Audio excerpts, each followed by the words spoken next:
Depuis plusieurs mois déjà, les Nord-Coréens lancent ces missiles et énervent la communauté internationale. Le ton monte d'un côté comme de l'autre. La rhétorique est employée. Mathieu Prost, on a parlé du front syrien tout à l'heure. Les Américains qui sont occupés, on l'a vu la semaine dernière. Là, il y a une mission à Moscou pour convaincre Moscou de lâcher Bachar al-Assad. Mais on est aussi, du côté américain, préoccupé par la Corée du Nord, et on le montre à la Corée du Nord. Oui, on montre un peu ses forces, et on avait commencé à le faire en fait dès la semaine dernière, justement au moment du conflit syrien et de la frappe syrienne, parce que ces frappes, on l'avait dit, elles ont été déclenchées en présence du président chinois.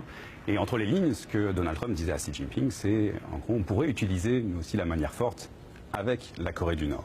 Alors, c'était une menace à demi-mot, mais qui a été très vite suivie des faits, puisqu'ils ont envoyé le porte-avions, en fait tout un groupe aéronaval, avec le porte-avions USS Carl Vinson et 3 lanceurs de missiles. Ce qu'il faut comprendre de l'attitude de la Corée du Nord, de la Chine, pardon, par rapport à la Corée du Nord, c'est qu'elle est réticente à tourner complètement le dos au régime de Pyongyang.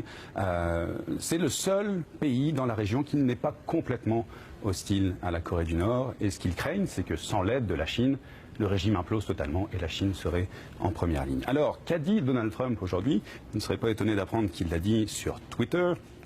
Il dit ceci: la Corée du Nord cherche les problèmes. Si la Chine décidait de nous aider, ça serait génial. Sinon, eh bien, nous réglerons le problème sans eux, signé USA. Précision, tout de même, du porte-parole de la Maison-Blanche. Nous ne préviendrons pas la Corée du Nord si nous frappons, ce qui avait été le cas pour la Syrie, ils avaient prévenu la Russie. Et comment réagit la Corée du Nord? Avec la dose d'emphase habituelle qui caractérise le régime. Ce que dit le dictateur Kim Jong-un, c'est ceci: les États-Unis mettent en place un déploiement insensé pour envahir la Corée du Nord, et nous sommes prêts à agir quel que soit le type de guerre voulu par les États-Unis. Il faut quand même savoir, Patrice, que les tensions entre la Corée du Nord et les États-Unis, elles sont récurrentes au printemps. Pourquoi? Parce qu'il y a toujours, à cette époque-là, des manœuvres militaires entre l'armée américaine et la Corée du Sud, ce qui irrite beaucoup Pyongyang. Mais là, évidemment, avec le déploiement des missiles, les envois récurrents, eh bien clairement, ça s'est encore envenimé.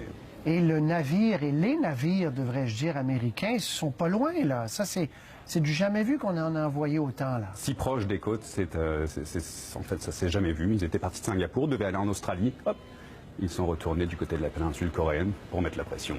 Très bien. Mathieu Prost, merci beaucoup. J'en prie.